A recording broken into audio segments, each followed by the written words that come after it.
Bonjour, bienvenue sur Sudokanar. Dans cette vidéo, on va regarder un killer sudoku sans règle plus spéciale que juste killer sudoku. Je crois que ça fait vraiment une éternité que j'ai pas proposé de sudoku avec une simple règle comme celle-ci sur la chaîne. Celui-ci a été créé par Arunaya, qui, il me semble, est un abonné de la chaîne, donc c'est une manière de lui souhaiter la bienvenue. J'espère que Arun comprend le français, sinon, désolé. Et allons-y. Donc je rappelle quand même, pour les gens qui n'ont pas l'habitude, la règle du killer sudoku.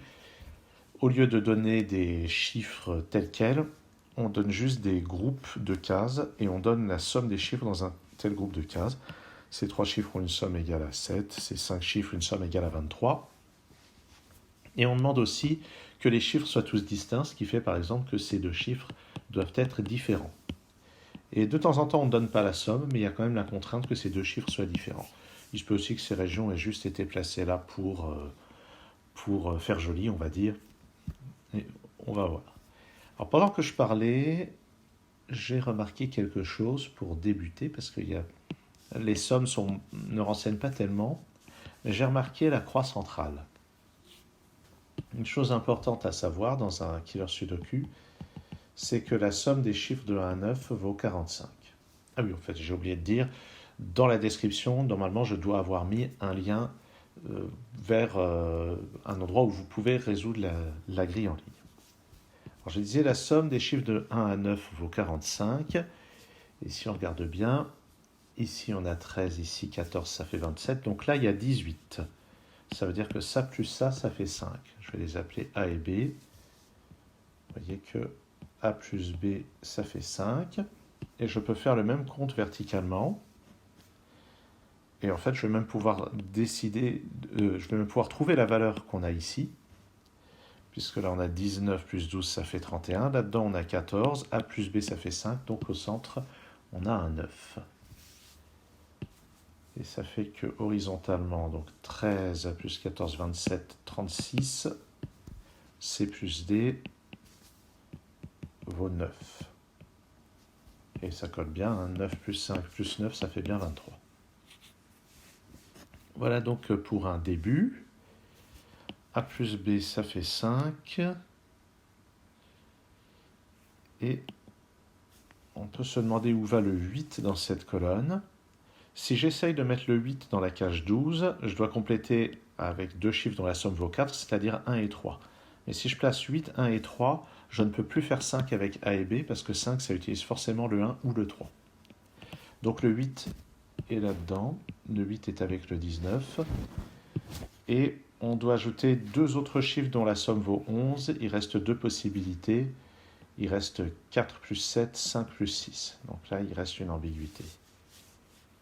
Le 7 peut être là, ou bien là-dedans avec 2 chiffres dont la somme vaut 5. Ce 7 n'a qu'une décomposition possible, c'est 1, 2 et 4.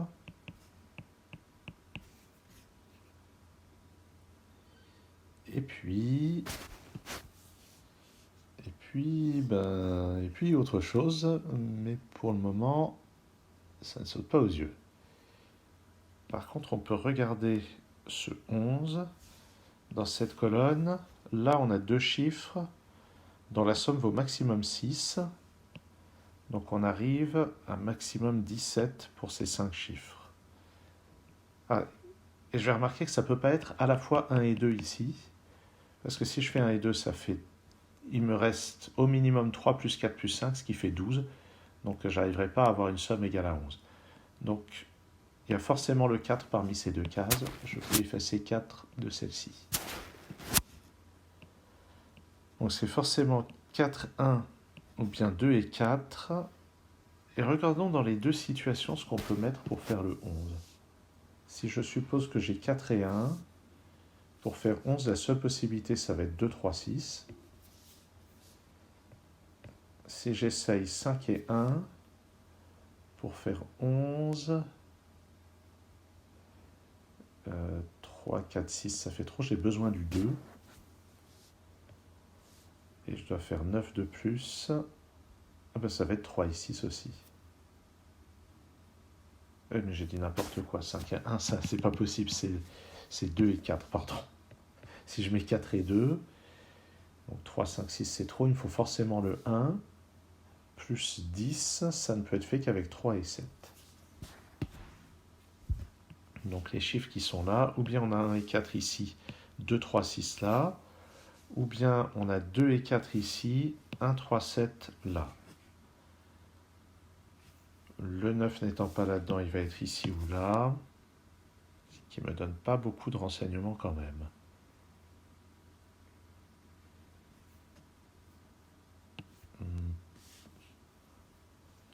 Où est-ce que je vais regarder maintenant? Ce 10 est peut-être intéressant. Parce que ça, c'est un chiffre qui vaut maximum 4, le A, puisque A plus B valent 5. Ça vaut maximum 4.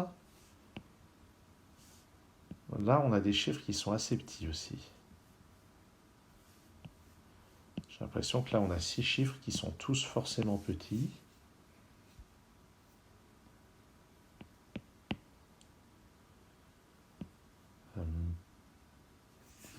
Bof, en fait.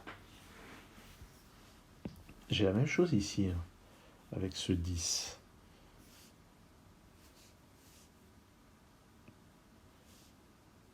Ouais, c'est...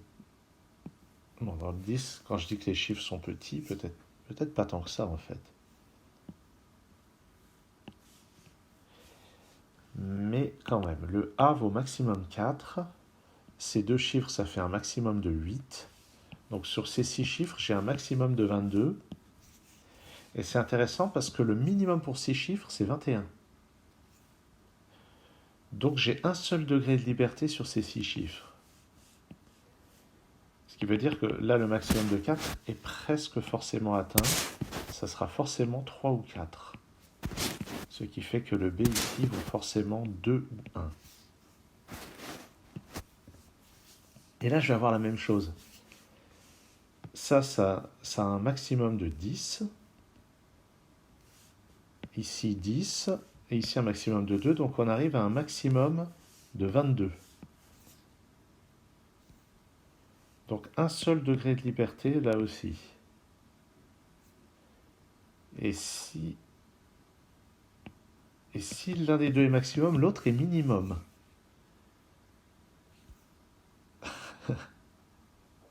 Alors ça c'est extraordinaire. Donc si ici je décide que c'est maximal, ça veut dire que je mets un 4 ici. Donc si je mets un 4 ici, il reste quand même un degré de liberté sur le reste. Mais dans ce cas-là, si je mets 4 ici, c'est un 1. Donc j'arrive à un maximum et un minimum de 21. Donc j'aurai 10, 10 et ça me place un 1 ici. Donc si lui est maximal, ça me place un 1 ici. Et si lui est minimal, si le 3 est minimal, donc j'ai un maximum à 21 mais aussi un minimum. Donc lui ça fait 8 et là ça fait un 1. Donc dans un cas j'ai un 1 ici, dans l'autre cas j'ai un 1 ici. Donc ça c'est forcément un 2. Alors ça c'est une mise en place extraordinaire. Je suis très content d'avoir choisi ce problème. C'est magnifique. Et alors, puisque j'ai un degré de liberté, ça voulait dire que ça valait 1 ou 2, et ça aussi. Et maintenant, je sais que c'est forcément 1 dans les deux cas à cause de ce 2.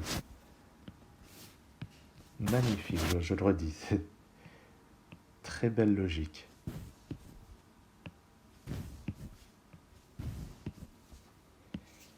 Donc, maintenant que j'ai ça,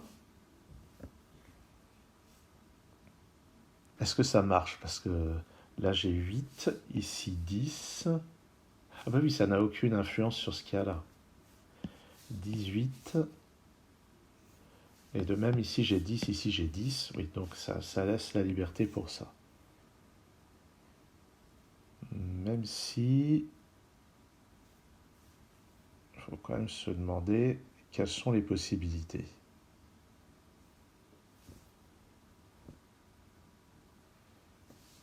Est-ce qu'il y a tant de possibilités que ça pour faire 18 avec les contraintes que j'ai ici? Sachant que j'ai... Dans une somme de 5 chiffres valant 18, il y a forcément un 1. Parce que Si je ne mets pas de 1, le minimum, c'est 2 plus 3 plus 4 plus 5 plus 6, et ça fait déjà 20. Donc je ne peux pas arriver à 18. Donc dans 18, j'ai forcément un 1. Et le 1 ne peut pas être là, il ne peut pas être là, il ne peut pas être là, donc j'ai un 1 ici. Là, j'ai une somme égale à 20, ça peut ne pas contenir le 1. Je pourrais avoir 2, 3, 5 ici, 4, 6 là, et avoir le 1 ici sur cette ligne. Donc j'ai pas la certitude d'avoir un 1 dans tout ça. Mais je pourrais très bien avoir un 1 là-dedans, dans ce 10, auquel cas ça place un 2 ici, un 3 là.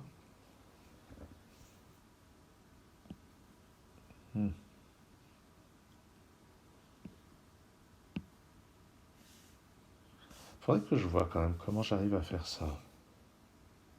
Parce que je dois arriver à 18, mais je ne peux pas utiliser le 8 par exemple, hein, ni pour faire 8 ici, ni pour faire 9 là. Donc qu'est-ce qui me resterait? Je pourrais avoir ici 7 et 2, ce qui me placerait le 1 là. 7 et 2, et 3 et 5 ici. Ça marcherait. Donc 1, 7, 2. Là-bas 3 et 5, et ça me place un 4 ici. Ça me place un 1 là. Là, je peux faire 6 et 4, par exemple. C'est d'ailleurs la seule possibilité. 2, 3, 5 ici. Ça, c'est une théorie qui marche bien. Ou bien, je peux essayer 6 et 3. Auquel cas, c'est un 4 que j'ai ici. Ah, mais si je fais ça, j'ai aucune possibilité pour faire 9 ici. Pour faire 8, je ne peux pas faire 1 plus 7, je ne peux pas faire 2 plus 6, puisque le 6 est déjà pris. Je ne peux pas faire 3 plus 5. Le 3 est déjà pris. Donc ça, c'est non. Et il reste 1, 4 et 5. Auquel cas, je mets le 3 ici. Et avec 2 et 6, ici, ça marche. Si je fais ça, ça met un 3 ici, un 2 là. Si je mets un 2 là, donc je vais être obligé de placer un 1 là-dedans.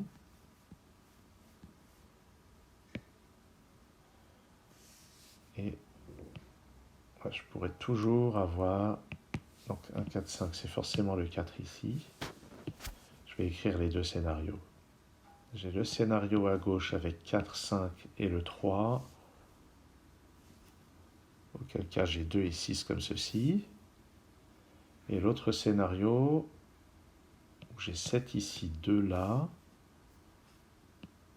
3 et 5, qui me donne bien le 4 et le 1 de cette manière-là.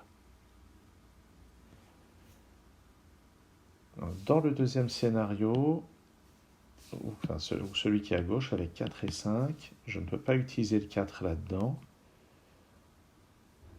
Dans ce scénario, j'ai un 2 ici, donc je ne peux pas utiliser 2. Donc c'est pas 4, 6, c'est pas 2, 8. Il me reste 3, 7. Donc dans le scénario de gauche, hein, toujours. À ce moment-là, je peux avoir 3 et 7 ici. Et pour faire le 10, je n'ai pas accès au 2, j'ai accès au 1. Il me reste 1, 4 et 5.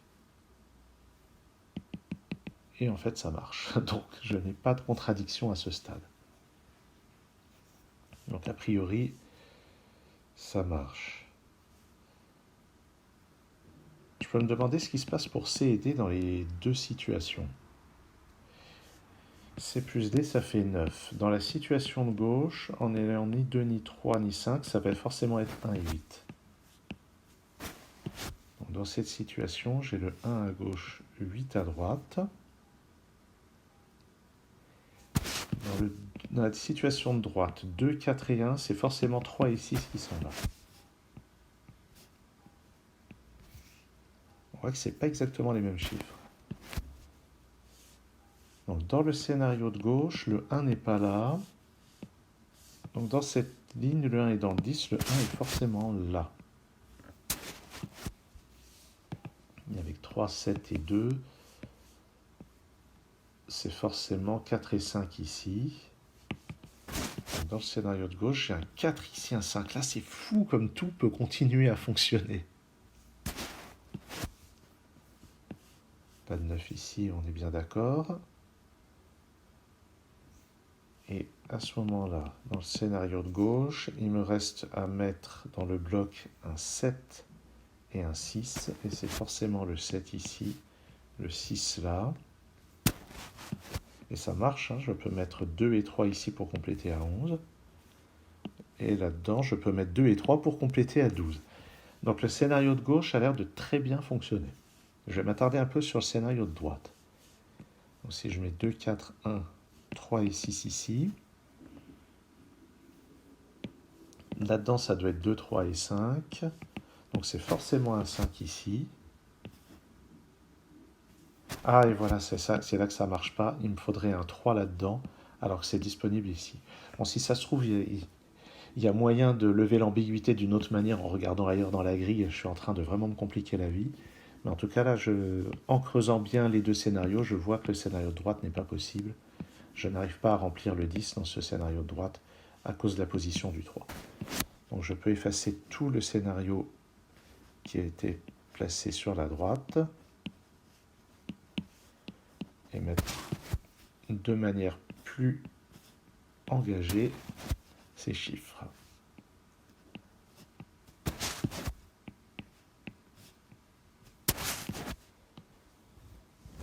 Et en plus, je peux compléter ce 12 avec un 2 et un 3.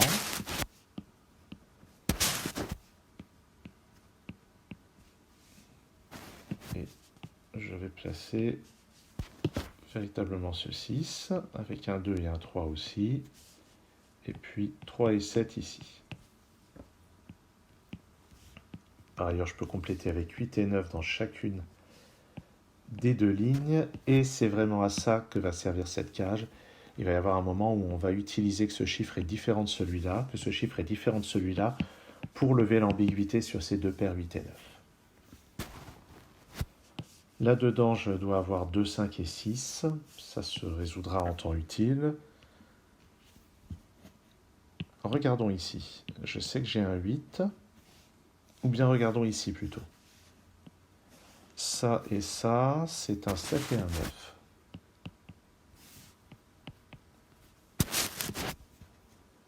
Un, 2, 3, 4, ça fait 10. Plus 19, 29. Pour arriver à 45, il me manque 16. Ça plus ça, ça fait 16, c'est 7 et 9. Le 7 n'est pas là. Donc j'ai le 9 ici, le 7 là, le 9 là. Il me reste donc là-dedans 8, 5 et 6. Et là, c'est 1, 4 et 7. Je vais quand même noter un petit peu.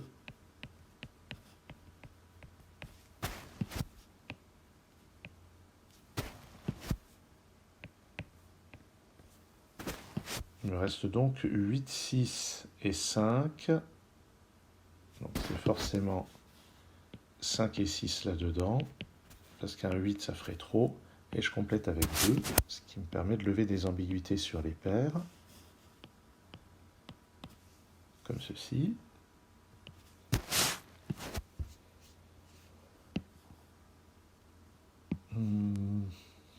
Comment est-ce qu'on va continuer? Donc là, 5, 6 et 8. Il reste du travail. Je vais quand même noter ici 2, 5 et 6. Et c'est assez épatant que ces cages qui sont là puissent suffire à terminer la résolution. Ça m'épate complètement. Je disais donc 5, 6, 8 là-haut.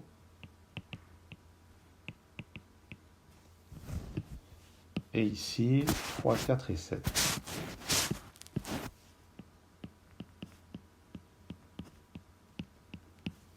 Voilà, mise en place sur les 1 ici, c'était magnifique. Bon. Alors, j'arrête de radoter. 21. On peut voir qu'avec ces deux paires 8 et 9, il est impossible d'avoir 8 et 9 là-dedans. Mais si on ne peut pas faire 21 sans utiliser à la fois ni le 8 ni le 9, parce que le maximum serait 7, 6, 5, 18. Donc j'ai forcément un 8 ou un 9 ici, et je n'ai pas les 2.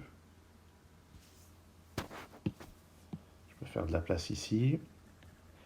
Les décompositions de 21 qui n'utilisent pas à la fois 8 et 9, on a 9, 7, 5, 8, 7, 6. Donc ces deux chiffres sont parmi 5, 6 et 7. Et on est sûr qu'il y a le 7.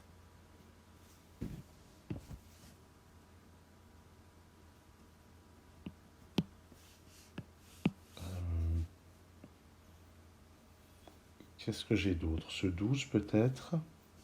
Ben, avec les 1 qui sont là, j'ai un 1 ici. 1 et 2, donc les plus petits chiffres que je peux mettre là-dedans, c'est 3, 4, 5. Il se trouve que ça fait 12, donc ils sont là-dedans.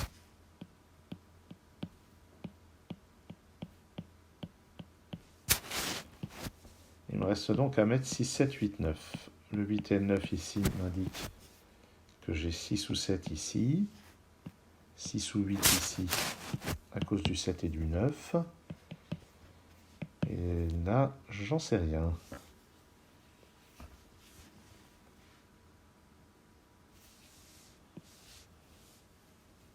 Ce 14, est-ce que j'ai quelque chose?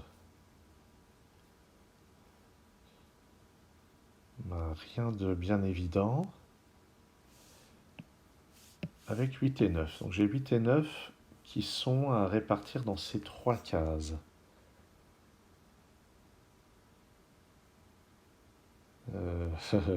Mais comment? Eh bien, je ne sais pas. Ah, sur cette ligne, à cause de ces 2, j'ai forcément un 2 ici.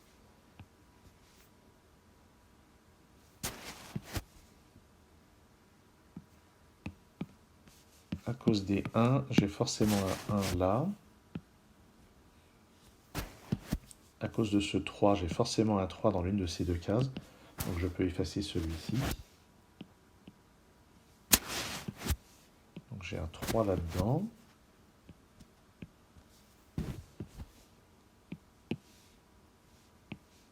Donc j'ai un 3 parmi ces 3 cases. S'il est dans le 11, c'est avec le 8. Et rien ne semble s'y opposer. Sinon, il est là.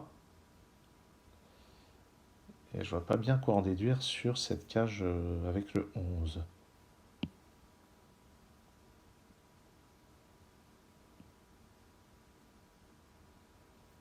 Ça n'est ni 8 ni 9. Ni 1, 2, 3, 4. Donc c'est 5, 6, 7.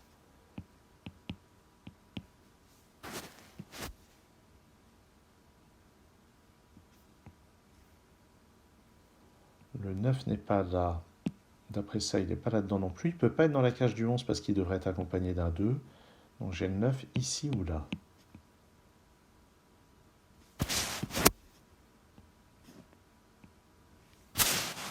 Si le 9 est là, ça veut dire que ça c'est un 8. Et ça aussi. Et j'aurai un 9 ici, un 3 là.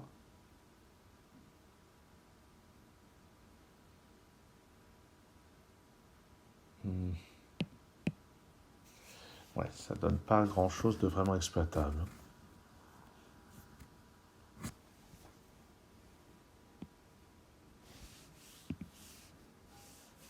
Ici aussi, j'ai ces deux positions pour le 9.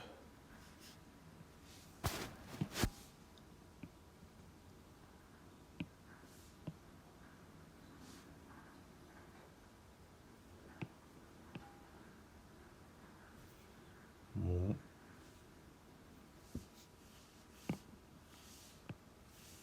Alors une chose intéressante quand même, c'est que le fait qu'il y ait un 8 ou 9 ici indique que dans ces deux cases, il peut y en avoir au maximum 1. Et donc sur cette ligne, puisqu'il y en a au maximum 1 là, il y en a au moins un des deux ici, et à cause de lui, il ne peut pas y en avoir plus. Donc il y a exactement un 8 ou 9 ici.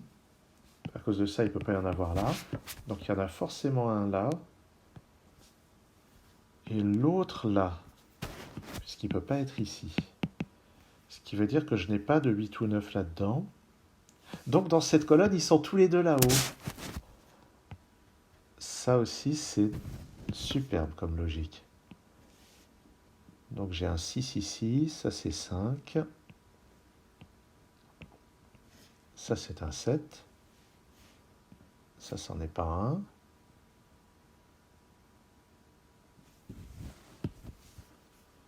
Et puis, donc maintenant, je dois mettre un 3 là-dedans. Il ne peut pas être dans le 11, parce que sinon il sera accompagné d'un 8. Il ne peut pas être là, donc il est là. J'efface ce 3, donc le 3 est là-dedans. J'avais mis 4 et 5, mais c'est 4 et 7 ici. Pas de 3 dans ces deux cases. Ah bah ça c'est un 3.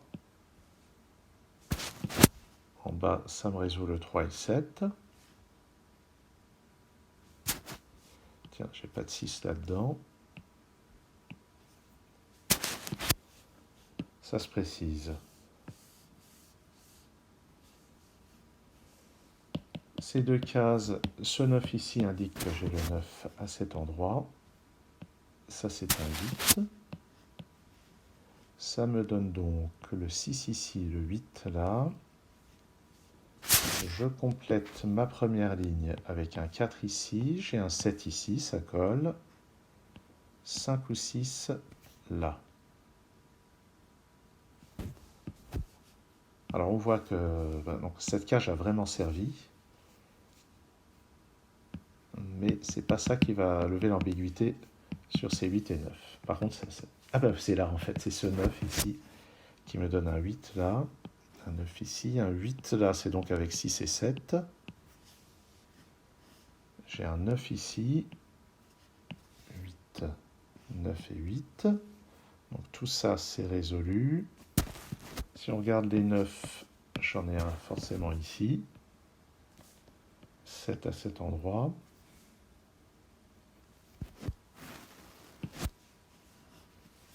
Je peux effacer ce 7, celui-ci aussi, celui-ci, 4. Pas de 7 ici, j'en ai un là. Dans cette colonne, il me faut encore un 5 et un 6, mais le 6 n'est pas là, donc ça c'est un 5. Par ailleurs, ce 6 permettait aussi de lever l'ambiguïté. Sur ce 5 et ce 6 aussi. Je complète la 7e ligne avec un 4 ici, ce qui me donne le 4 et 5 tout en haut. Ce 1 me donne aussi le 4 et le 1 ici. J'ai donc un 4 et un 3 là. Maintenant, en bas, si j'essaye de ne pas tenir compte du 14, est-ce que j'ai un problème? J'ai forcément 3 et 6 ici. 6, 2. Et là, j'ai plus qu'un seul choix, qui est de placer le 2 ici, le 5 là. Le 14 est résolu. Je ne sais plus si je l'ai utilisé le 14 ou pas. Je ne sais plus si je l'ai utilisé pour exclure des possibilités. Je n'ai pas vraiment de souvenir là de ça. Mais il a probablement été mis de toute façon pour la symétrie du problème. Bon, la grille pas totalement symétrique, mais elle en est pas loin. En tout cas, très beau problème avec des magnifiques, une magnifique mise en place logique sur certains aspects. Je suis très content, très satisfait d'avoir choisi ce problème de Haroun-Ayer. Je ne suis pas du tout sûr d'ailleurs d'avoir bien prononcé son nom. En tout cas, un grand merci et à très bientôt sur Sudokanar.